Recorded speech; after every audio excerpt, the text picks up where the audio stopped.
찬송가 205장 부르시겠습니다.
(98장) 찬송입니다.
찬송가 219장을 부르시겠습니다.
어찌하니 기쁠까.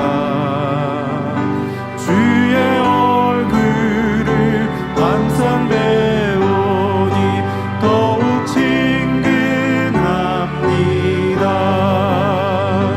내가 매일 십자가 앞에 더 가까이 가오니 그새 주의 흘린 보배 피로써 나를 성케 하소서.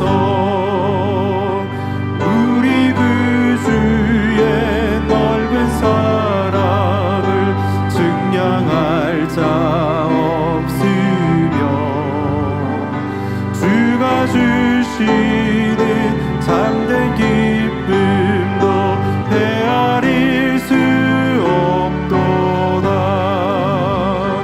내가 매일 십자가 앞에 더 가까이 가오니 그새 주의 흘린 보배 피로써 나를 성케 하소서. 아멘.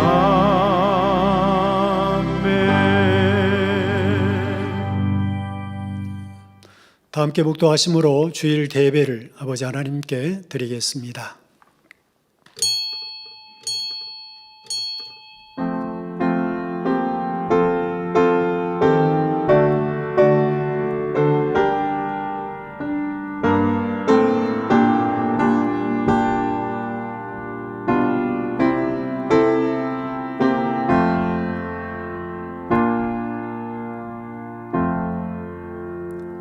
너희 안에 이 마음을 품으라. 곧 그리스도 예수의 마음이니. 아멘. 다 함께 자리에 일어나셔서 교회 찬송 25장 1절을 부르시겠습니다.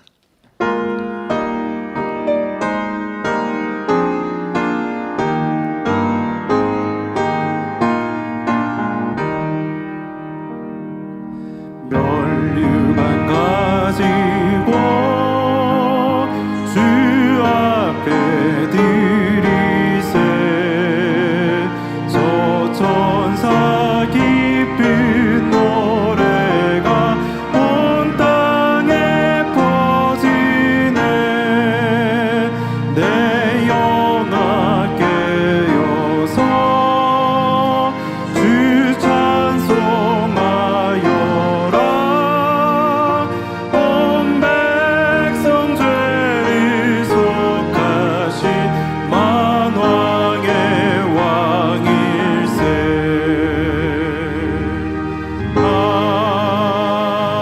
아멘. 성시교독 47번 요한복음 15장을 교독하겠습니다. 나는 포도나무요 너희는 가지니 저가 내 안에 내가 저 안에 있으면 이 사람은 과실을 많이 맺나니 나를 떠나서는 너희가 아무것도 할 수 없음이라. 사람이 내 안에 거하지 아니하면 가지처럼 밖에 버리워 말라지나니 사람들이 이것을 모아다가 불에 던져 사르느니라. 너희가 내 안에 거하고 내 말이 너희 안에 거하면 무엇이든지 원하는 대로 구하라. 그리하면 이루리라. 너희가 과실을 많이 맺으면 내 아버지께서 영광을 받으실 것이요 너희가 내 제자가 되리라. 아버지께서 나를 사랑하신 것 같이 나도 너희를 사랑하였으니 나의 사랑 안에 거하라. 내가 아버지의 계명을 지켜 그의 사랑 안에 거하는 것 같이 너희도 내 계명을 지키면 내 사랑 안에 거하리라. 내가 이것을 너희에게 이름은 내 기쁨이 너희 안에 있어 너희 기쁨을 충만하게 하려 함이니라. 아멘. 사도신경하심으로 신앙 고백 드리겠습니다. 전능하사 천지를 만드신 하나님 아버지를 내가 믿사오며 그 외아들 우리 주 예수 그리스도를 믿사오니 이는 성령으로 잉태하사 동정녀 마리아에게 나시고 본디오 빌라도에게 고난을 받으사 십자가에 못 박혀 죽으시고 장사한 지 사흘 만에 죽은 자 가운데서 다시 살아나시며 하늘에 오르사 전능하신 하나님 우편에 앉아 계시다가 저리로서 산 자와 죽은 자를 심판하러 오시리라.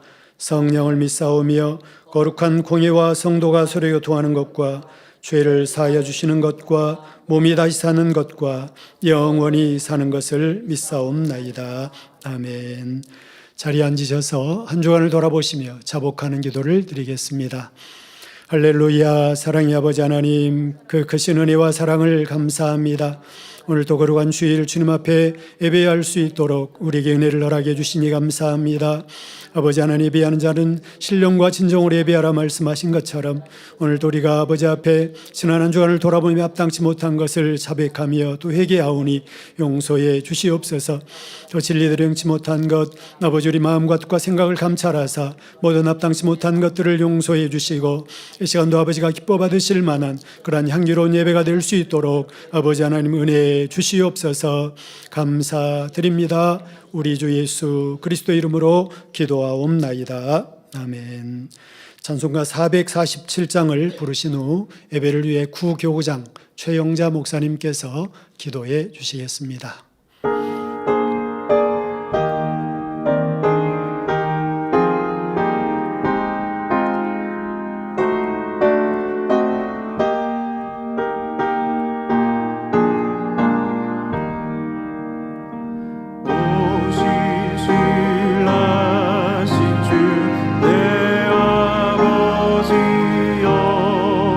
늘 함께 계시니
사랑의 아버지 하나님, 크신 은혜와 사랑에 감사와 영광을 올려드립니다. 지난 한 주간은 특별히 우리 주님의 십자가의 사랑과 부활의 산 소망 가운데 가득하게 저의 삶을 채워주시고, 우리 사랑하는 성도님들 있는 곳곳마다 불꽃 같은 눈동자로 지켜주시고 믿음으로 승리할 수 있도록 인도하신 사랑에 감사를 드립니다. 오늘은 또 거룩하고 복된 안식일을 맞이하여 전국 전 세계에서 사모하는 마음으로 주일 예배를 드릴 수 있도록 인도하심에 감사를 드립니다. 마음과 뜻과 정성을 다하여 아버지 하나님께서 기뻐 받으시는 예배를 드릴 수 있도록 충만함과 감동으로 함께하여 주시옵소서. 아버지 하나님의 또 섭리 가운데 세우신 귀한 제단을 통하여 변함없이 놀라운 권능으로 보장하시고 영광 받으심에 감사를 올려드립니다. 아버지 하나님의 섭리 가운데 섭리를 다 이루시고 영혼들을 위해서 모든 것을 다 내어주신 목자님의 그 사랑과 헌신을 마음에 깊이 새기며 더 나은 본향을 소망하며 힘차게 달려갈 수 있는 우리 모든 성도님들로 축복하심에도 감사를 드립니다. 부활의 소망과 확신 가운데 더욱 아버지 하나님 빛 가운데 거하며 다시 오실 재림의 주님을 사모함으로 준비하며 사랑하는 목자님께서 그토록 원하시는 새로 사람의 아름다운 열매로 속히 나올 수 있는 우리 모두가 되게 하여 주시옵소서. 일어나라 빛을 발하라.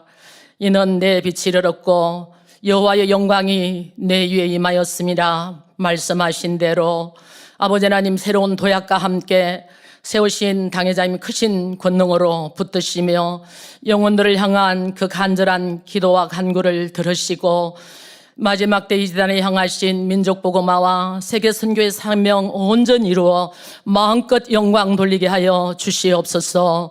아버지 하나님 이 시간 또 당회자님께서 죽어지는 미랄이 되자 첫 번째 말씀 들려주실 때 성령의 감동과 충만함으로 붙들어 주옵시고 아버지 하나님 전하시는 모든 말씀들이 또 아버지 하나님 우리의 영혼의 빛으로 또 아버지 권세 있는 말씀으로 생명과 능력이 되어지게 도와주시옵소서. 그래야 우리의 삶 가운데 낮아지고 섬기고 또 썩어지는 그러한 삶을 통하여서 죽어지는 그러한 삶을 통하여서 더 풍성한 열매를 맺을 수 있는 우리 모두가 되게 하여 주시옵소서. 사회 보시는 주연철 목사님 성령의 도우심 가운데 은혜롭게 잘 보게 하시고 임마누엘 성가대 찬양과 니시오 게트라 연주를 기뻐 흠양하여 주시옵소서. 전국 전 세계 GCN과 인터넷과 유튜브로 함께 예배드리는 모든 시청자들과 만민의 성도님들이 왜 크신 은혜와 감동과 충만함으로 동일하게 역사하여 주시옵소서. 곳곳마다 예배를 위해서 수고하고 헌신하는 손길들 두루 기억하여 주시고 하늘의 상급됨으로 또 영육간에 넘치는 축복으로 갚아 주시옵소서.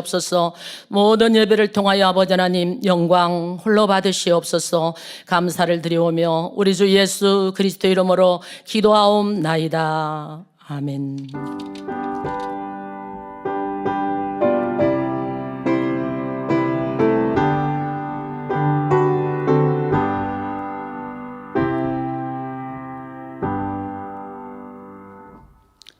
은혜 받으실 말씀은 요한복음 12장 24절 말씀입니다. 내가 진실로 진실로 너희에게 이르노니 한 알이 미리 땅에 떨어져 죽지 아니하면 한 알 그대로 있고 죽으면 많은 열매를 맺느니라. 아멘. 임마누엘 성가대와 니시 오케스트라의 찬양과 연주 후에 당회자님께서 죽어지는 미랄이 되자 첫 번째 말씀을 증거해 주시겠습니다.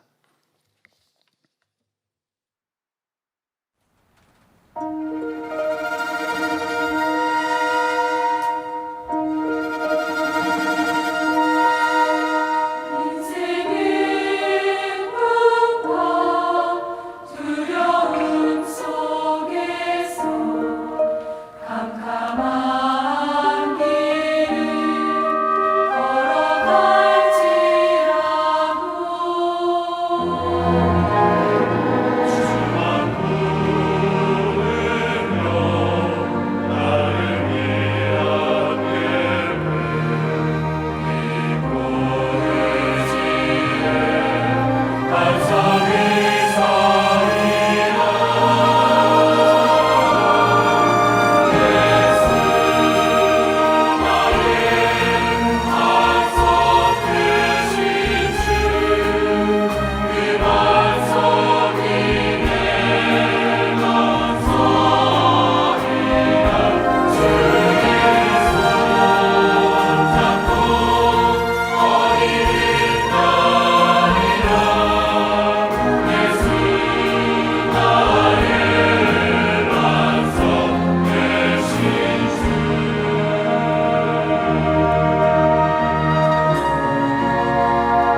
강단 헌화 소개합니다. 헌화자는 청주 만민교회입니다. 청주 만민교회가 창립 25주년을 맞기까지 함께 하시고 은혜 주신 아버지 하나님께 감사와 영광을 돌립니다. 충성된 사자처럼 추수하는 날 얼음 냉수같이 주인의 마음을 시원케 할 수 있는 종과 일꾼들과 교회가 되겠습니다. 만민을 향하신 하나님의 뜻과 섭리를 이루어드리고 부응하여 영광 돌리기를 소망하며 강단 헌화를 드립니다. 네, 감사합니다. 지난 주일은 부활주일로 부활절에 관한 말씀을 전하해 드렸습니다. 저 부활의 증거를 말씀드리면서 이 산천충복안에 담긴 하나님의 능력을 말씀드렸지요. 그 가운데 죽어있는 씨앗이 땅에 심어질 때 썩어져서 또 많은 꽃과 열매를 맺는 것을 말씀하시면서 이 부활의 증거로 우리가 느낄 수 있도록 설명해 드렸습니다. 오늘은 예수님께서 그렇게 죽어지는 미랄에 대한 비유를 들어주셨던 말씀을 본문으로 2시간에 걸쳐서 우리 자신에 대하여 또 우리의 삶에 대하여 어떻게 죽어질 때 풍성한 열매를 맺힐 수 있는지 구체적으로 말씀을 드리겠습니다. 그래서 이번 주나 또 다음 주에 말씀 안에는 오늘 본문이 지난주에도 여러분들 인용되었던 것 기억하시죠? 그래서 조금 비슷한 말씀이 있을 수 있는데요. 더 구체적으로 이 말씀을 기본으로 해서 설명하고 있고 또 우리의 삶과 신앙 안에 정말 아버지 원하시고 또 우리에게 당부하시는 죽어지는 그런 삶이 무엇인가 깨닫는 시간이 되시면 좋겠습니다. 사랑하는 성도 여러분, 로마서 1장 20절에 창세로부터 그의 보이지 아니하는 것들, 곧 그의 영원하신 능력과 신성이 그 만드신 만물에 분명히 보여 알게 되나니 그러므로 저희가 핑계치 못할지니라 하십니다. 이 말씀처럼 자연 속에는 하나님을 만나고 하나님을 인정할 수밖에 없는 놀라운 일들이 많이 있습니다. 하나님께서는 동물과 달리 사람에게 생각하고 깨달을 수 있는 이성을 주셨지요. 사람들의 마음이 조금만 선해도 자연의 섭리를 보고 하나님의 살아계심과 역사하심을 느끼며 놀라운 하나님의 은혜를 깨달을 수 있습니다. 그러니 훗날 심판하실 때 어느 누구도 나는 하나님을 몰라서 믿지 못했습니다 라고 변명할 수가 없는 것입니다. 본문 요한복음 12장 24절에서도 예수님께서는 평범해 보이는 자연의 섭리를 비유로 들어 하나님의 깊고 오묘한 진리를 가르쳐 주십니다.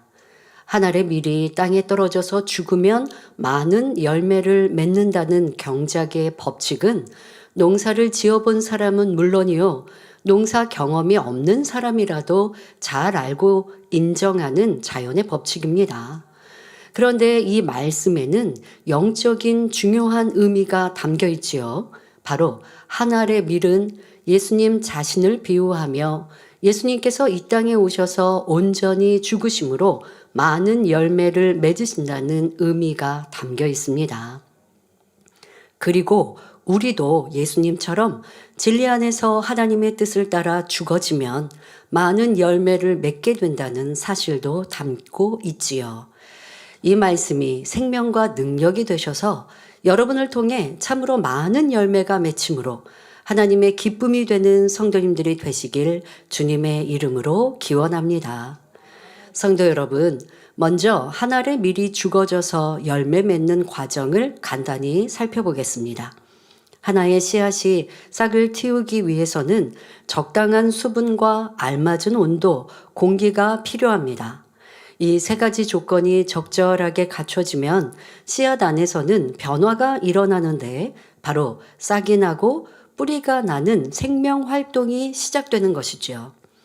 그런데 이처럼 싹이 나고 뿌리를 내리기 위해서 중요한 것은 씨앗은 스스로 죽어져야 한다는 것입니다.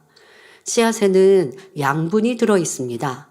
뿌리를 내리고 싹이 난 다음에는 외부로부터 양분을 공급받을 수 있지만 그 전에는 씨앗 자체가 가지고 있는 양분으로 뿌리를 내리고 싹을, 떡잎을 틔워야 합니다. 그러니 한 알의 씨앗이 양분으로 제공되기 위해 스스로 죽어짐으로 자기 형체가 사라져야 하는 것입니다. 하지만 그것으로 끝나는 것이 아니지요. 그렇게 죽어짐으로 새로운 생명으로 탄생되고 결국 많은 열매를 거둘 수 있는 것입니다. 이것은 우리가 익히 알고 있는 자연의 섭리이지만 사실 참으로 신비한 일입니다. 씨앗은 겉모양만 보면 마치 생명이 없는 것처럼 보입니다. 그런데 적절한 환경만 조성되면 생명 활동이 시작되어 스스로 죽어지고 새로운 생명으로 자라서 많은 열매를 맺는 이 과정을 통해서 분명 하나님의 신성을 느낄 수 있습니다. 그리고 이 원리가 우리의 신앙과도 연결이 되지요. 그런데 싹이 날 수 있는 모든 조건이 갖춰졌는데도 만일 씨앗이 스스로 죽지 않으려고 한다면 그 결과는 어떻게 될까요? 여러분, 저는 어렸을 때 자연 과목, 저희 때는 자연이었고 요즘은 뭔지 모르겠네요. 자연 과목이 있었는데요. 그 자연 과목에서는 이런 식물이나 뭐 이런 것뿐 아니라 약간의 과학도 가르쳤었던 과목이죠.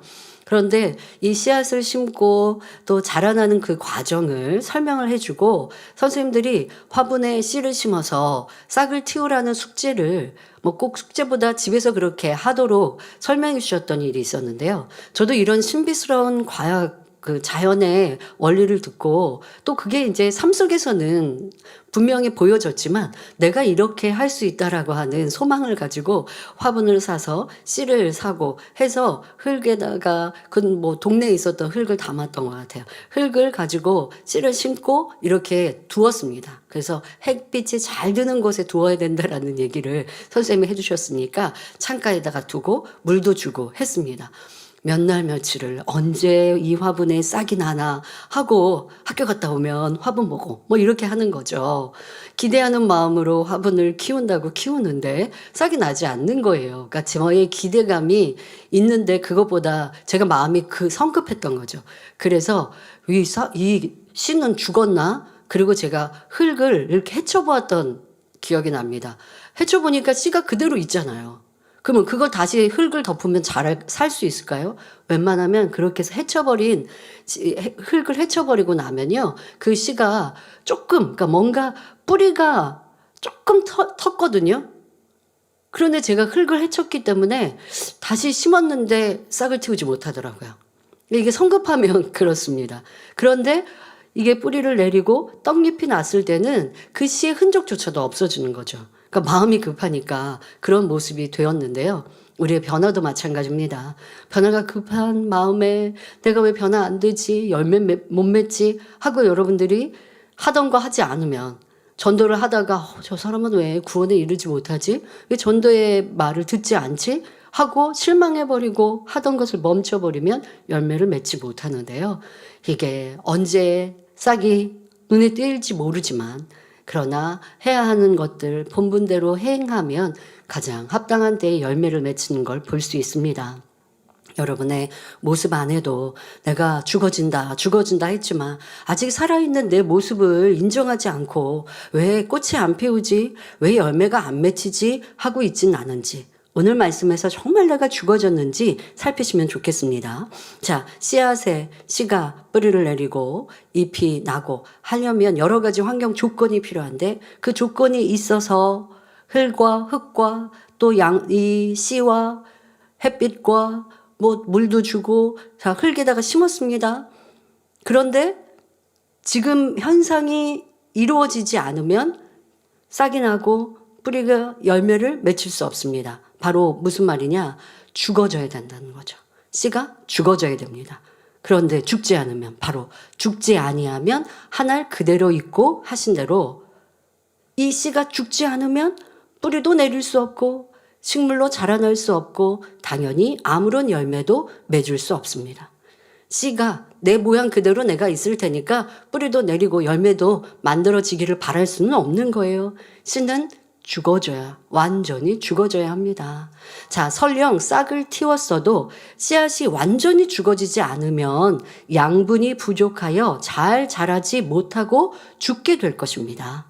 이러한 자연의 법칙은 영계에서도 동일하게 적용됩니다. 그러면 본문에 한 알의 밀이 예수님 자신을 비유한 것이라 했는데 우리 예수님은 어떻게 완전히 죽어지셨나요? 이에 대한 기록은 성경에서 찾아볼 수 있습니다. 이사야 53장 4절부터 10절에 그는 실로 우리의 질고를 지고 우리의 슬픔을 당하였거늘 우리는 생각하기를 그는 징벌을 받아서 하나님에게 맞으며 고난을 당한다 하였노라. 그가 찔림은 우리의 허물을 인함이요 그가 상함은 우리의 죄악을 인함이라. 그가 징계를 받음으로 우리가 평화를 누리고 그가 채찍에 맞음으로 우리가 나음을 입었도다. 우리는 다 양 같아서 그릇 행하여 각기 제 길로 갔거늘 여호와께서는 우리 무리의 죄악을 그에게 담당시키셨도다. 그가 곤욕을 당하여 괴로울 때에도 그 입을 열지 아니하였으며 하십니다. 여러분, 예수님께서 완전히 죽어지지 않으시면 십자가 처형을 당하실 때 아니면 고난을 당하실 때 아버지 하나님 제가 이런 처형을 왜 당해야 합니까? 너무 힘듭니다. 너무 고통스럽습니다. 너무 목마릅니다. 라고 말씀하시고 십자가상에서 내려오시면 이거는 죽으시려다가 안 죽으시는 거죠. 완전히 죽지 않으시는 거죠. 또 예수님께서 이 고난 중에 불평하고 원망하셨다. 그러면 이것은 완전한 죽음일 수 없는 것입니다. 그러나 우리가 고난주간과 부활절의 말씀을 여러 차례 들은 바와 같이 예수님께서는 결코 그리하지 않으셨습니다. 이어지는 말씀에 마치 도수장으로 끌려가는 어린 양과 털 깎는 자 앞에 잠잠한 양같이 그 입을 열지 아니하였도다 하신 대로 이와 같은 고난, 고통을 묵묵히 당하셨습니다. 예수님께서는 아무 죄도 없으시면서 애매히 고난을 당하셨지만 잠잠한 양같이 그 입을 열지 않으셨습니다. 그러나 대부분의 사람들은 상대가 아무 이유 없이 자신을 모함하거나 해코지한다면 심히 고통스러워하며 상대를 미워합니다. 나를 죽이려 하는 것도 아니요. 그저 말로 나를 험담하고 싫은 말을 했다고 미워하고 다투는 일이 있다면 이는 자기가 죽어진다는 것이 무엇인지를 전혀 모르는 사람이죠. 살아있으니까 불평, 원망, 미움, 다툼, 수군거림, 자기에 대해서 설명하는 이런 모습이 나와지는 거예요. 우리 예수님은 그리하지 않으신 온전하고도 완전한 죽음을 이루셨습니다. 8절부터 10절에 그가 곤욕과 신문을 당하고 끌려갔으니 그 세대 중에 누가 생각하기를 사람들은 생각합니다. 그가 산자의 땅에서 끊어짐은 마땅히 형벌받을 내 백성의 허물을 인함이라 하였으리요. 그는 강포를 행치 아니하였고 그 입에 괴사가 없었으나 그 무덤이 악인과 함께 되었으며 그 묘실이 부재와 함께 되었도다. 여호와께서 그로 상함을 받게 하시기를 원하사 질고를 당케 하셨은즉 그 영혼을 속죄 제물로 드리기에 이르면 그가 글씨를 보게 되며 그날은 길 것이요 또 그의 손으로 여호와의 뜻을 성취하리로다 기록되어 있습니다. 예수님께서 죽으심은 하나님의 계획과 섭리셨죠. 하나님이 그렇게 내어주신 것입니다. 그러면 하나님께서 예수님을 그렇게 죽음의 자리에 내어주신 것은 죄인이어서 그랬다고요? 아니요. 온 인류의 죄를 사해 주시기 위한 하나님의 사랑 안에서 예수님을 내어주셨는데 사람들은 알지 못합니다. 그리고 죄인이니까 저렇게 죽었어 라고 말하죠.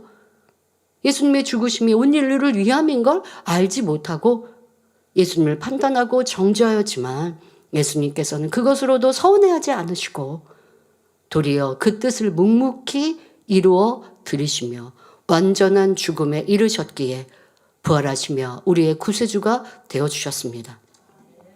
이렇게 죽어지는 것, 내가 없는 것, 이것을 우리는 닮아가야 합니다. 예수님의 죽으심으로 하나님의 뜻과 섭리가 성취되어 수많은 영혼을 죄인에서 의인으로 지옥에서 천국으로 옮기셨습니다. 그런데 이런 풍성한 열매를 거두기 위해 예수님은 온전히 죽으셔야 했던 것입니다. 그것도 그냥 편히 죽으신 것이 아니지요. 십자가의 처형을 받기 전에도 피조물들의 손에 의해 수욕을 당하시고 많은 고초를 받으셨습니다. 또한 침뱉음을 당하시고 발길로 채이시고 채찍에 맞으시며 가시관을 쓰시고 손발에 못 박히시며 온갖 조롱을 다 받으셨지요. 그런데 예수님께서는 이 모든 부끄러움을 개의치 않으시고 십자가를 지시고 철저히 죽으셨습니다. 내가 살아있으면 이렇게 묵묵히 이 길을 가실 수 없는 거예요. 내 유익을 구하는 거, 내가 높아진 마음, 내가 드러내고자 하는 마음, 내가 왜 이러는데 너희는 나를 알지 못하니, 이런 건 없으시잖아요. 내가 지금 왜 이 고난을 당하는데 너희는 그 의미를 알지 못하고 그렇게 나에게 손가락질하니, 예수님은 그리하지 않으십니다. 이해하지 못하는 이도, 판단하는 이도, 정죄하는 이도 도리어 아버지 저들은 알지 못하니 그리합니다. 용서하여 주옵소서라고 기도하신 그 선 자체가 완전한 죽으심이라는 것입니다. 하늘의 밀이 땅에 떨어져 죽으면 많은 열매를 거둔다는 확신, 바로 예수님 자신의 죽으심으로 무수한 영혼을 구원하게 될 것을 믿으셨기 때문에 이렇게 완전한 죽음의 자리에도 기쁨으로 이르셨던 것입니다.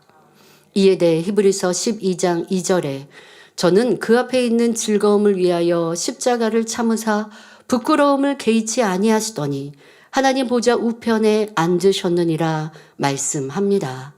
그 앞에 있는 즐거움이란 무엇입니까? 영원히 사망의 길로 갈 수밖에 없던 죄인들을 구원할 수 있다는 사랑으로 인한 즐거움이요. 아버지 하나님의 뜻을 이루어 드림으로 기쁘시게 해드릴 수 있는 즐거움이며, 또한 예수님 자신도 죽으심으로 만왕의 왕이요 만주의 주가 될 수 있다는 즐거움이지요. 모세 선지자나 사도 바울과 같이 성경에 나오는 믿음의 선진들도 이러한 하늘의 소망이 있었기에 이 땅에 잠시 잠깐의 부끄러움을 개의치 않고 오직 하나님 나라를 위해 철저히 죽어질 수 있었던 것입니다. 그러므로 우리도 정녕 믿음이 있다면 하나님의 일을 하면서 당하는 어떤 어려움이나 고통이라 해도 힘들어하지 않는 믿음과 소망이 있어야 합니다. 하나님의 나라와 의를 위해서라면, 그리고 믿음의 형제들을 위해서라면 철저하게 죽어지고, 비록 부끄러움을 당한다 할지라도 개의치 않고 오히려 기뻐하고 감사할 수 있어야 하는 것입니다. 사랑하는 성도 여러분, 그러면 우리는 어떤 분야에서 어떻게 죽어져야 할까요? 첫째로, 여러분 자신에게 있어서 자기 자아라고 하는 것이 죽어져야 합니다. 왜 자기 자아를 죽여야 합니까? 우리 자아는 진리, 하나님의 말씀과 하나님의 마음과 다르며 비진리에 속한 것이기 때문입니다. 사람은 태어나면서부터 부모, 형제를 통해 배우고 학교와 친구, 이웃 등 다양한 환경을 통해 보고 듣고 경험하며 지식과 교양을 쌓았습니다. 이렇게 쌓여진 지식과 교양이 바로 자아를 형성하지요. 그런데 각기 다른 부모, 다른 환경, 다른 가르침 속에 자아를 만들었으니 사람마다 생각과 그 옳다는 것이 다를 수밖에 없습니다. 또 우리의 자아를 형성한 지식들은 진리와 다른 것이 많으며 교양도 나라와 민족에 따라 다릅니다. 그러니 10사람이 모이면 10사람의 생각이 다르고 서로 비슷한 생각을 가진 사람들이라 해도 자기의 유익에 맞지 않으면 또 나누이지요. 그러니 자기의 옳다 하는 생각, 자기라고 만들어 놓은 것이 다 맞다 고집하면 안 되는 것입니다. 나는 교양이라 해도 상대방 편에서는 그건 교양이 아니다 할 수 있는 것이고, 내가 볼 때는 이해되지 않지만 상대는 그럴 만한 이유가 있을 수 있지요. 그런데 진리를 알기 전 우리는 상대를 이해하지 못했고, 그러니 너무도 쉽게 판단, 정죄하고 다투며 미워했습니다. 바로 내가 죽어지지 않고 살고자 했기에 그리했죠. 이렇게 우리가 세상에서 배운 지식과 우리의 생각은 참 진리인 하나님의 말씀에 비춰보면 틀린 것, 잘못된 것이 참으로 많습니다. 오직 하나님의 말씀만이 영원 불변한 진리이지요. 자, 그러면 여러분들이 예수 그리스도를 영접하면 이렇게 내가 세상에서 만들어 놓았던 내 지식이 하루아침에 진리로 바뀝니까? 그렇지 않습니다. 신앙생활하는 과정 안에 더더욱 그러면 오랜 신앙생활, 오랜 시간 동안 여러분 신앙생활하면 내 만들어 놓은 자아가 깨어지고 하나님의 진리로 바뀌나요? 아닙니다. 자기가 죽어지는 수고와 노력을 안 하면 수십 년 신앙생활해도 어떤 경우는 내가 여기서 신앙생활, 하나님을 만나서 신앙생활한 날들이 세상에서 배운 시간보다 진리 안에 배운 시간이 많을 수 있어요. 그러니까 신앙생활을 어떤 이는 모태신앙으로 태어나서 신앙생활한 사람도 있고, 그러나 교회 안에 살지는 않잖아요. 사무엘 선지자와 같이 여러분들이 교회가 집이는 아니잖아요. 그러니 세상에서 많은 삶을 살았고 또 내 부모도 하나님 앞에 온전한 사람이 아닐 수도 있고 또 학교 선생님이나 이웃, 친구들이 세상 사람이다 보니 그 안에서 우리가 배운 것들, 자기를 사랑하는 이런 모습들이 많이 만들어졌고 굳어져 있습니다. 그것이 진리 안에 깨어져야 하는데 말씀을 들어서 깨우침을 받았어도 불같은 기도와 금식과 내 수고로 잘못 만들어진 나라고 하는 것이 점점점 죽어져야 하는데 그게 우리 사람들이 싫어요. 왜? 우리는 혼의 사람으로 살아왔고 혼이 주인 되어져 살아가는 날들이 많이 있다 보니까 이 혼이 자꾸 주인 되고 싶지 내 주인의 자리를 놓고 싶나요? 결코 그렇지 않은 거예요. 그러니 자기라고 하는 이 자아가 계속 살아서 역사합니다. 살아서 역사하는 게 어떻게 나옵니까? 불편함으로, 싫은 마음으로. 앞서 세상 사람들을 비유했지만 뭔가 여러분들 진리 안에서도 교회 안에서도 서로 생각이 얼마나 다릅니까? 그래서 저 사람이 왜 저렇게 행동하지? 왜 나를 이렇게 미워하지? 불편케 하지? 그런데 그게 다 내 판단일 수 있는데 그것을 알지 못하고 상대를 미워하고 불편해합니다. 이게 바로 자기라고 하는 자아예요. 아니 상대방이 일부러 나를 괴롭게 해도 내가 죽어져 있는 사람은 누가 날 괴롭혀도 상관이 없어요. 우리가 그런 비유하지 않습니까? 자, 영혼이 떠나 죽었다라고 하는 사람, 우리가 보통 시체라고 표현을 하지 않습니까? 소리가 안 나잖아요. 그런데 자기가 있는 사람은 누가 조금 내 마음이 맞지 않으면 불평이 나고 서운해지고 힘들어지고 그래서 자기 입장을 설명하다 보면 오해가 되고 다툼이 일어납니다. 이게 다 자기라고 하는 것인데 이것이 죽어질 때에 주 안에서 진정 살아나는 것이고 그럴 때 내 안에 주님께서 역사하셔서 아름다운 꽃을 피우고 열매를 맺힐 수 있는데 자꾸 이 씨앗의 형체를 죽이지 않겠다고 고집하고 있으니 온전한 열매를 맺지 못하는 것입니다. 우리는 기억해야 합니다. 내가 주님을 구세주로 영접했다고 해서 내가 온전히 죽어진 게 아니라는 것. 주님의 삶처럼 내가 죽어지는 삶을 살아야 한다는 것입니다. 자, 그럼 구체적으로 어떻게 해야 자아가 죽어질 수 있을까요? 우리 안에 있는 죄를 힘써 싸워 버리면 됩니다.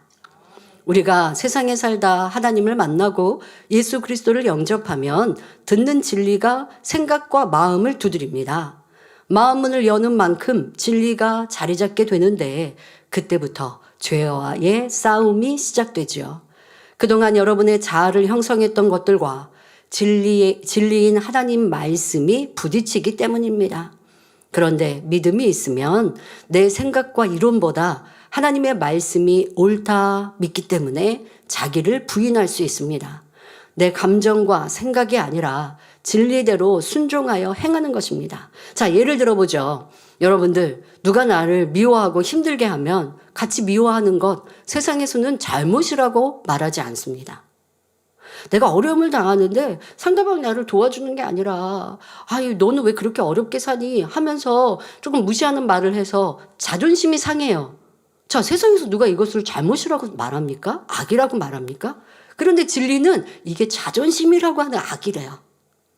누가 나를 무시하는 말을 해도 감사히 받고 겸손히 나의 부족한 것을 찾고 부족한 것이 없는데도 상대방이 나를 무시하면 그러면 내가 더 섬겨주라.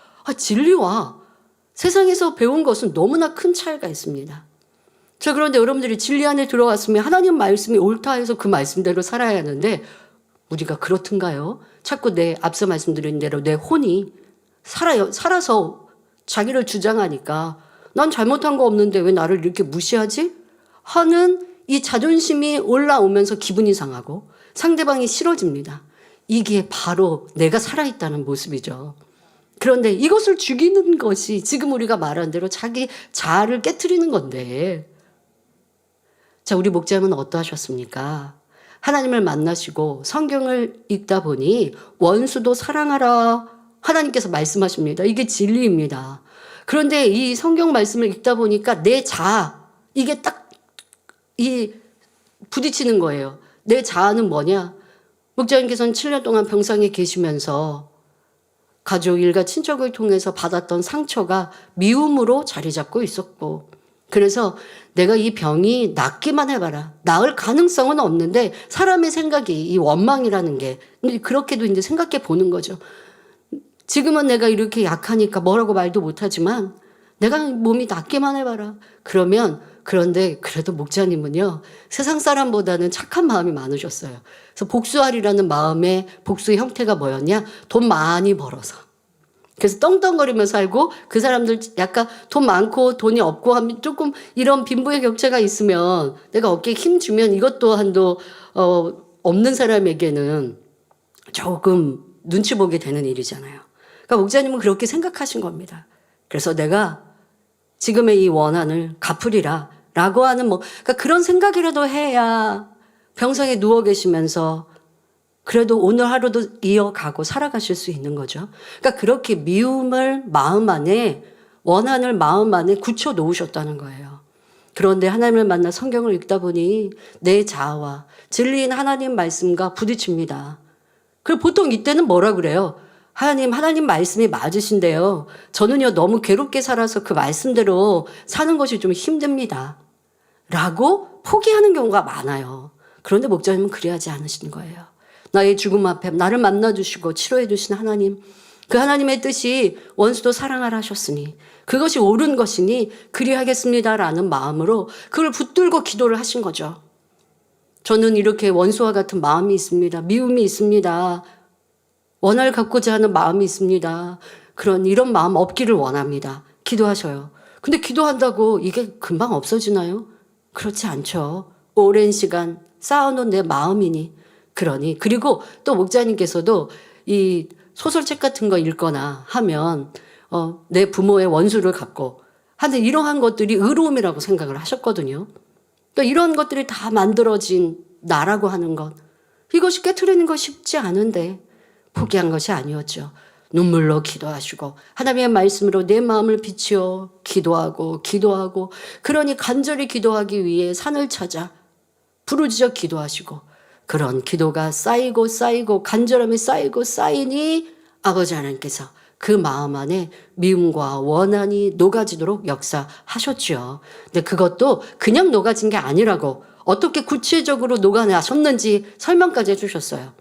바로 성령의 깨우침으로 그들이 너를 이렇게 미운 말을 하고 무시할 수밖에 없었던 상황을 그들의 입장으로 이해해 주어라 라고 하는 성령의 음성이 들리는 거예요.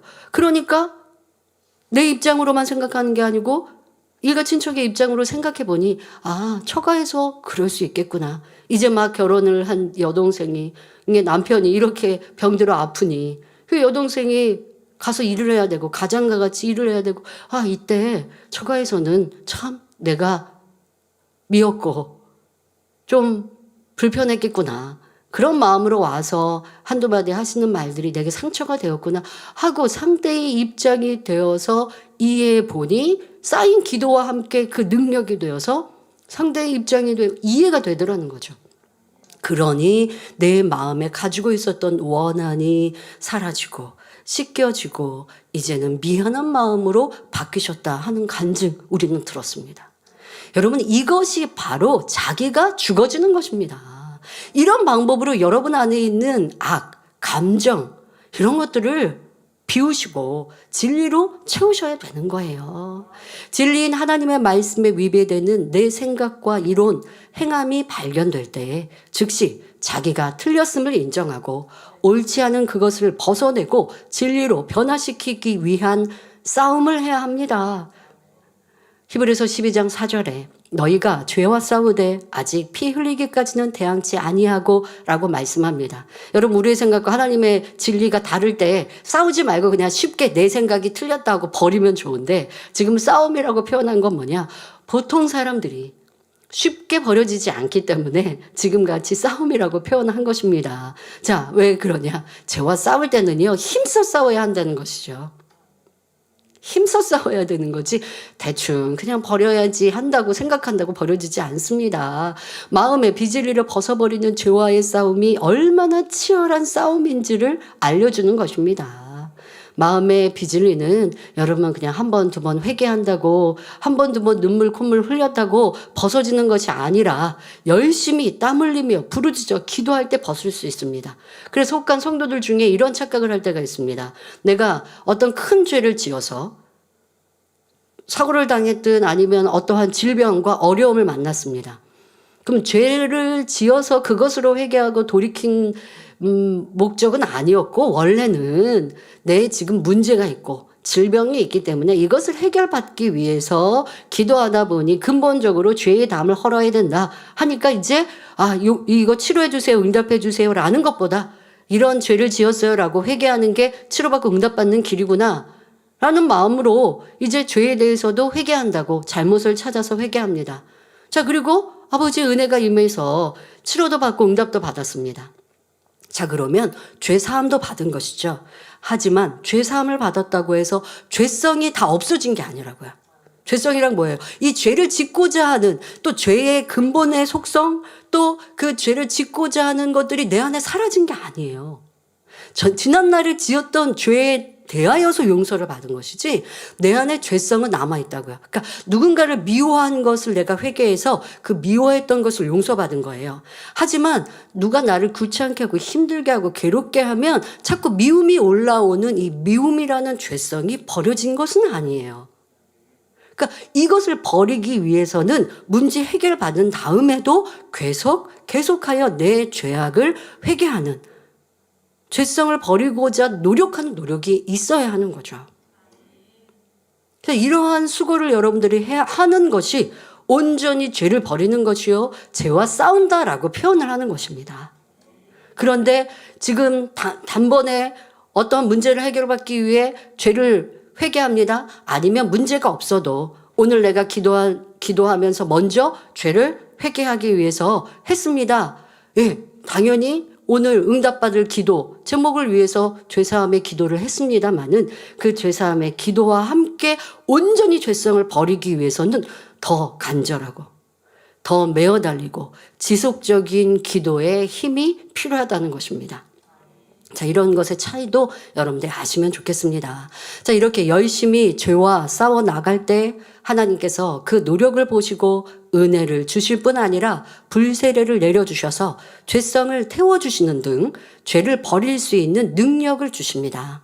성령의 도우심 속에 내 안에 있던 죄의 속성들을 버리고 주님의 마음을 담게 됩니다. 이렇게 몸과 결합된 죄성이 태워지는 만큼 육신의 사람이 아니라 영의 사람이 되어가지요. 로마서 8장 13절에 너희가 육신대로 살면 반드시 죽을 것이로되 영으로서 몸의 행실을 죽이면 살리니 하셨습니다. 이것이 바로 여러분 자신에게 있어서 자아가 죽어지는 것입니다. 자기가 죽어질 때도 단계가 있습니다. 이제 주님을 영접한 믿음의 1단계는 말씀을 들으며 의심되고 믿어지지 않는 하나님의 말씀과 기사와 표적 등에 대해 의심을 물리치는 노력을 해야 하죠. 믿음의 2단계에서는 하나님의 말씀에 위배되는 몸의 행실, 곧 육체의 일들이 무엇인지 찾고 깨달아 버려야 합니다.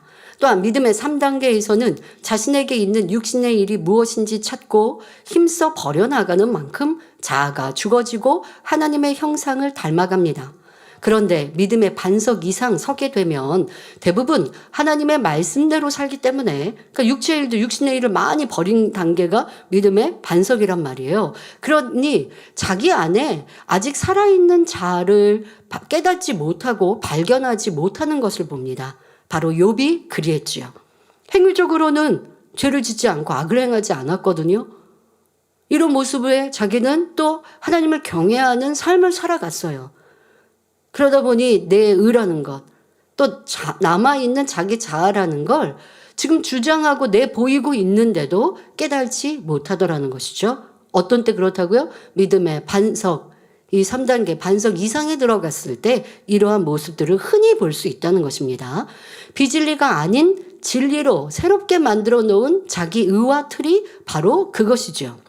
예를 들어서 짜증하고 혈기 내면 안 됩니다 라는 것으로 내 안에 짜증 혈기를 버렸단 말이에요. 그런데 누군가가 짜증 혈기를 내요. 그러니 왜 저 사람은 혈기를 내지? 그러니까 육체의 사람이잖아. 내 마음에 판단하고 있는데, 그러니까 내가 진리를 행한다라고 하는 것으로 이루지 못한 사람을 판단하고 있는데 이것이 죄라는 걸 깨닫지 못하는 거예요. 그러니까 쉽게 예를 들면 이러한 모습들이 있는 것이죠. 또 내가 이제는 육체적으로는 행하지 않다 보니까 자꾸 마음과 느낌과 생각이 있는 것들, 그러니까 많이 변화돼서 이러한 것들이 남아있는데 이러한 악한 생각조차도 저 사람이 왜 저래? 라고 판단하는 생각을 했다가 금방 생각을 바꿔버리거든요. 믿음의 1, 2단계에 있거나 이제 반석이 서지 못했을 때는 저 사람이 왜 그래? 하는 생각으로 내가 오랫동안 자리 잡았다면 이제 믿음의 반석쯤 서면 금방 내 생각을 바꿀 수는 있습니다. 하지만 이때도 금방 생각을 바꿨다고 해서 악한 생각이 없는 게 아니잖아요. 내 안에 순간 생각했던 판단이, 불편함이 분명 악이란 말이에요. 그럼 그걸 붙들고 간절히 기도해서 변화돼야 되는데 예전에 나와지는 악의 모양보다는 이제는 별거 없어요. 좀 적어요. 작아졌어요. 그러다 보니 더 간절함이 사라져서 믿음의 반석 안에서 영으로 들어가지 못하고 정체에 있는 모습이 오래 있는 이러한 경우들, 이런 것을 여러분들이 많이 변화되어져서 자기를 잘 발견하지 못한다라는 지금 설명에서 이해하시면 되겠습니다. 또 어떤 경우는요, 영으로 들어가서 선의 틀을 만들므로 자기를 발견 못하고 정체에 있는 경우도 있기 나름입니다. 하지만 미랄이 죽어질 때는 그 속에 내용물이 양분으로 공급될 뿐 아니라 껍질도 썩어 없어져 어떤 모양도 남지 않는다 했습니다. 이렇듯 자아를 형성하고 있는 내용물이 진리로 바뀔 뿐만 아니라 자아라는 틀, 바로 자기의 의, 선의 틀 자체도 없어져야 합니다. 그럴 때 구습을 버린 새로운 피조물이라 할 수 있는 것입니다. 고린도후서 5장 17절에 그런즉 누구든지 그리스도 안에 있으면 새로운 피조물이라 이전 것은 지나갔으니 보라 새 것이 되었도다 하셨습니다. 자기 의와 틀은 세상으로부터 입력되어 나를 만든 구습이기 때문에 예수를 구세주로 영접하면 하나님 말씀을 들음으로 나를 진리로 바꾸어 가야 합니다. 내가 옳다고 하는 것이 다 옳은 것이 아니고 옳은 것도 있고 그른 것도 있음을 인정해야 합니다. 하나님 말씀만이 참이기 때문에 나의 경험도 나를 만든 모든 자아와 틀도 진리로 바꿔야 합니다. 어떤 것은 죄는 아니라 해도 행동상의 문제, 바로 육체의 결여라 할지라도 버려나간다면 온전히 자기를 죽이고 주님으로만 채운 하나님의 사람이 될 수 있지요. 그런데 이렇게 하나님의 말씀을 들으면서 마음속의 악과 비진리를 발견하고 진리로 변화시키기 위한 죄와의 싸움이 시작될 때 크게 두 종류의 사람이 있는 것을 봅니다. 첫 번째 유형은 믿음이 있기에 소망을 가지고 열심히 죄를 피흘리기까지 싸워버리며 악은 모양이라도 버리고 진리로 채워갑니다. 바로 순종하는 사람이지요. 어떤 이유와 변명으로 자기를 주장하는 것이 아니라 오직 말씀을 기준하여 생각하고 말하며 행할 때 신속히 변화되어 갑니다. 두 번째 유형은 죄를 피흘리기까지 싸우는 영적인 싸움에서 인내하지 못하고 진리를 포기하거나 외면하는 사람들입니다. 이러한 사람은 자신이 죽어지지 않기 때문에 하나님의 말씀이 자기 생각과 이론에 맞지 않으므로 결국 자기 유익을 쫓아 진리를 떠나기도 하지요. 어떤 분은 우리 만민교회를 이 교회는 기사와 표적을 강조하니 잘못되었고 그래서 떠난다 하는 경우도 보았지요. 어느 교회에서나 기사와 표적, 권능이 나타나면 너무나 좋은 거지. 우리 주님, 선지자들, 하나님의 사람들이 가는 곳에는 기사와 표적과 권능이 따랐습니다. 교회를 떠날 이유가 안 되지요. 어떤 성도님들은 하나님의 역사를 분명 보았기에 떠나지 않는다고 해도 말씀을 듣고 알 뿐 순종하지는 않으니 죽어지지 않습니다. 그러니 구습대로 살고 세상을 짝하며 사는데 그러면 편할까요? 들은 진리가 있으니 더 힘들지요. 말씀을 듣는 것마다 찔림이 되고 행치 못하니 결국 기쁨도 없고 충만함도 없습니다. 이는 죄와 싸우지 않으며 나는 죽지 않겠다 고집하는 것과 같습니다. 그러니 성도님들은 죄와의 싸움을 할 때 첫 번째 유형처럼 말씀대로 순종하며 죄를 피 흘리기까지 싸워 버려나가시기 바랍니다. 그렇게 날마다 자기가 죽어지며 그 안에 진리만 채워갈 때 하나님의 사랑과 칭찬을 받으며 이처럼 자기가 죽어진 사람들을 통해서 하나님께서는 영광을 받으시며 많은 열매를 거두게 하십니다. 결론을 말씀드립니다. 사랑하는 성도 여러분, 갈라디아서 2장 20절에 사도 바울은 고백하기를 내가 그리스도와 함께 십자가에 못 박혔나니 그런즉 이제는 내가 산 것이 아니요 오직 내 안에 그리스도께서 사신 것이라. 이제 내가 육체 가운데 사는 것은 나를 사랑하사 나를 위하여 자기 몸을 버리신 하나님의 아들을 믿는 믿음 안에서 사는 것이라 고백했습니다. 이처럼 자기가 온전히 죽어지고 오직 믿음으로 살았던 사도 바울을 통해 얼마나 많은 열매가 맺혔는지 잘 아실 것입니다. 그러면 여러분은 얼마나 죽어졌으며 얼마나 많은 열매를 맺으셨습니까? 여러분이 죽어진 만큼 많은 열매가 맺혔을 것입니다. 영으로 육신을 죽이신 분들은 영혼이 잘 되어서 영으로 온 영으로 들어오셨을 것이며 영혼이 잘 되었으니 자연히 범사가 잘 되고 강건한 축복도 받았을 것입니다. 겸비하게 여러분 자신을 점검해 보시기 바랍니다. 내가 얼마나 죽어지는 미랄이 되었는가? 아니면 죽어지기를 원치 않아 딱딱한 미랄 그대로 있지는 않은가? 점검해 보아야 합니다. 진정 여러분에게 천국 소망이 있고 더 아름다운 천국을 소유하기 원한다면 자기를 형성한 육신과 자기 의와 틀을 죽여갈 것입니다. 그럴 때 반드시 영으로 새롭게 태어날 수 있지요. 그러니 죽어지기를 주저하지 마시기 바랍니다. 디모데후서 2장 11절에 미쁘다 이 말이여 우리가 주와 함께 죽었으면 또한 함께 살 것이요 말씀했습니다. 그러므로 썩어질 육은 온전히 죽이고 선한 영의 마음으로 다시 살아나 아름다운 영의 열매가 풍성히 맺히시길 주님의 이름으로 축원합니다. 말씀 참고하시면서 함께 기도하겠습니다. 좋으신 아버지 하나님 감사합니다. 예수님께서 죽어진 하늘의 미랄같이 온전히 죽어주셔서 풍성하고 많은 열매를 맺히심과 같이 우리도 우리의 자아가 죽어질 때에 풍성한 열매를 맺힐 수 있다 말씀하십니다. 더더욱 주님의 형상을 담기 위해 우리의 썩어지고 헛된 육의 모습들은 죽어져야 하는데 아직도 자기를 주장하고 내가 남아 있어서 불편한 것, 미운 것, 싫은 것, 답답한 것이 있지 않은지 돌아보게 하시고 이제는 온전히 죽어져 내 안에 진리만이 주님만이 살아 역사하시는 복된 성도님들 되게 하여 주옵소서. 감사드리며 우리 주 예수 그리스도의 이름으로 기도하옵나이다. 아멘. 환자를 위해 기도합니다. 아픈 것 위에 손을 얹으시고 아프지 않은 분들은 마음에 소원을 가지고 가슴에 손을 얹고 기도 받으시기 바랍니다. 좋으신 아버지 하나님, 이 시간 기도받는 모든 성도님들마다 또한 가정, 일터, 가족들 위에도 빛으로 임하여 주옵시며 아버지의 크신 은혜와 사랑으로 두루 운행하시며 지켜 보호하여 주옵소서.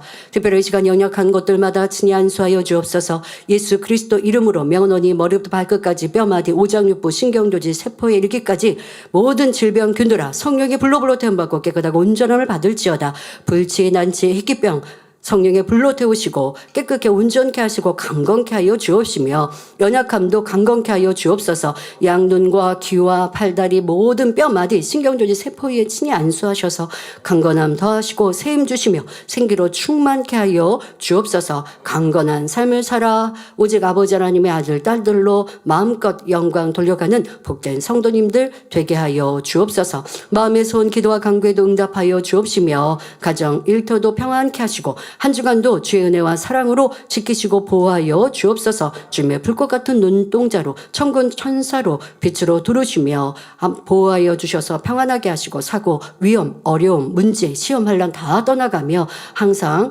마음껏 아버지 앞에 영광 돌리는 성도님들 되게 하여 주옵소서. 학생들도 지와 명철과 총명함 주셔서 공부도 잘하게 하시고 또한 세상 짝하지 않는 구별된 삶을 살아가게 하여 주옵소서. 우리 모든 성도님들 한 주간도 불같은 기도로 나의 자아가 죽어지며 오직 주님께서 살아 역사하시는 복된 삶을 살게 하여 주옵소서. 감사드리며 우리 주 예수 그리스도의 이름으로 기도하옵나이다. 아멘. 만민 찬양 27장 부르시며 준비하신 헌금 드리겠습니다.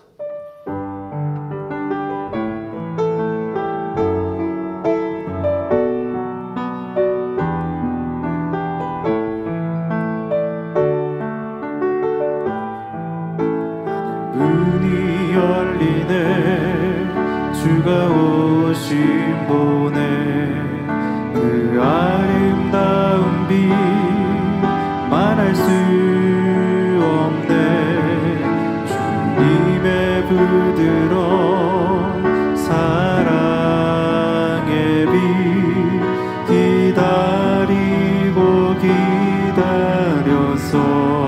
기다렸었네 천사들 나팔 부네 변화된 나의 몸 그 아름다운 빛 말할 수 없네 주님의 영광이 내게 비춰지니 이 기쁨 다 말할 수 없네 기쁨으로 가득 찬 내 마음 사랑으로 가득 찬 내 마음 기다리고 기다렸던 주 오심 이제 내 앞에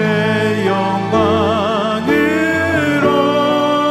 별 서서 있네 보고 싶던 주님 내 눈앞에 있네 그 찬란한 빛 말할 수 없네 마음으로 그렸던 아버지의 사랑 내 안에 가득히네 그 품에 안긴 나 눈물만 가득히 영광의 이 순간 어찌 말할까 이 기쁨의 순간 감사의 순간 그 품에 안긴 내 모습 보내 기쁨으로 가득 찬 내 마음 사랑으로 가득 찬 내 마음 기다리고 기다렸던 주 오심 이제 내 앞에 영광으로 별 서서 있네.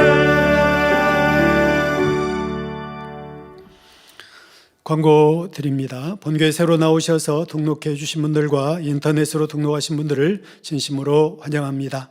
이재록 원로 목사님의 저서 신령과 진정으로 예배할 것은 이탈리아어 796번째, 근본의 소리를 발하라 인도네시아어 797번째, 깨어라 이스라엘 콩고 국가의 공용어인 링갈라어 798번째가 종이책으로 발간되었습니다. 원로 목사님의 저서 죄와 의와 심판에 대하여가 오디오북으로 발간되어 교보문고와 네이버를 통해 판매 중입니다. 당의자 미수진 목사님의 신앙 칼럼이 기독교 선교신문, 서울 뉴스통신 등에 정기 게재되고 있습니다. 만민뉴스 영어 761호 신문을 온라인으로 발행하였습니다. 교회 전도지 하나님을 만난 사람들 4월호가 발간되었습니다. 1면에는 66년간 고통받던 중이염을 치료받은 고영의 명예권사님의 간증이, 2면에는 급성천식과 만성 폐질환으로 죽을 수도 있는 위기에서 빠르게 건강을 회복한 권소영 성도님과 신앙생활을 하면서 모든 질병을 치료받고 성경을 읽으면서 시력이 좋아진 안혜화 권사님의 간증이 실려 있습니다. 3면에는 7년간의 불임의 고통에서 벗어나 쌍둥이 딸을 얻은 서광범 집사님의 간증과 3월 은사 집회 소식이, 4면에는 인류 구원의 길 예수 그리스도라는 십자가의 도의 말씀이 게재되어 있습니다. 교회 안내실 앞과 구로 지성전에 비치되어 있으니 성도님들께서는 전도의 말은 활용 바랍니다. 오늘 저녁 예배 시 여선교회 주최 부활절 기념 달걀 꾸미기 콘테스트 시상식이 있습니다. 교역자의 주관으로 효도관광 벚꽃 나들이가 4월 9일 화요일에 김포 아라뱃길에서 있습니다. 대상은 80세 이상 남녀 성도이며 인솔은 교역자회 회장 임미경 목사님입니다.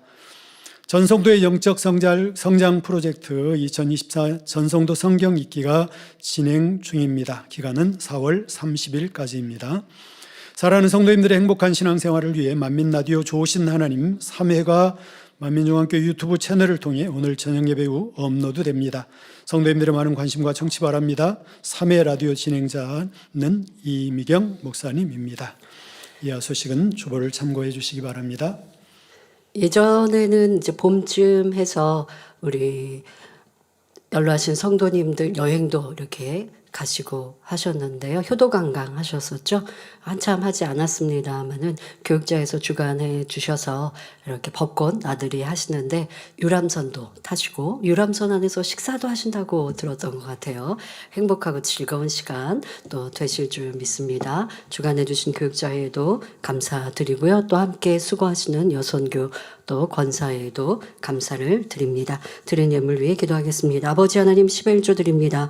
감사 예물 생일 감사 예물 여러모로 감사 예물 드립니다. 구제 선교 찬조로 성전 건축원금 GCN 방송 성경금으로 드립니다. 작정했던 예물도 드립니다. 주일 헌금으로 드리며 성미로 몸바쳐 드립니다. 친히 안수하여 누르고 흔들어 넘치도록 축복하시며 마음에서 온 간구와 기도에 응답해 주시길 원합니다. 가정일터 사업터를 지켜주시고 축복해 주셔서 더욱 11조가 불어나며 감사의 조건이 넘치는 축복 주옵소서. 행한 대로 심은 대로 30배 60배 100배 이상으로 축복해 주시길 원합니다. 주여 감사합니다. 우리 주 예수 그리스도의 이름으로 기도하옵나이다. 아멘. 새로 등록하신 분들을 환영하고 기도하겠습니다. 먼저 인터넷으로 등록하신 분입니다. 인천에서 박금자 성도님, 말레이시아에서 허웨이전 성도님, 본당에 등록하신 분들입니다. 자리에서 일어나 주시기 바랍니다.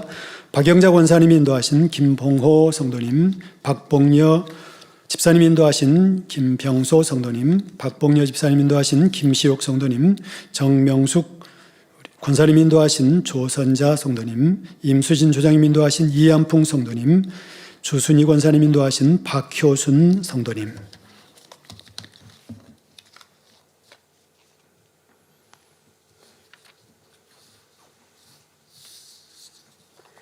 하나님의 자녀들 몸된 재단에 등록했습니다. 이 시간 하늘나라에도 만민중앙교회 양떼로 인쳐 주옵시며 영혼이 잘됨 같이 범사가 잘되며 영육간에 강건하게 축복해 주옵소서. 믿음의 반석 위에 세워주시길 원합니다. 이 세상을 이길 수 있는 힘과 은혜와 능력과 충만함을 더해주시고 주님을 간절히 찾고 만나고 체험하며 영광 돌려나가는 아들 딸들 되게 축복해 주옵소서. 주님 사랑하고 사랑받는 아들 딸들로 주님 나라까지 인도해 주시길 원합니다. 주여 감사합니다. 우리 주 예수 그리스도의 이름으로 기도하옵나이다. 아멘. 주의 이름으로 환영합니다. 모두 자리에서 일어나 주시면 당자님께서 축도해 주심으로 주일 대예배를 마치겠습니다. 지금은 우리 주 예수 그리스도의 은혜와 언제나 우리와 함께 하시는 하나님 아버지의 극진하신 사랑과 우리에게 예수 그리스도를 알게 하시고 의 가운데로 인도하시는 성령의 감동, 감화, 교통, 충만하심이 이 시간에 모인 모든 성도들과 GCN 방송과 인터넷을 통해 전국 전 세계에서 예배드리는 모든 하나님의 자녀들 위해 함께 하시기를 축원하옵나이다. 아멘.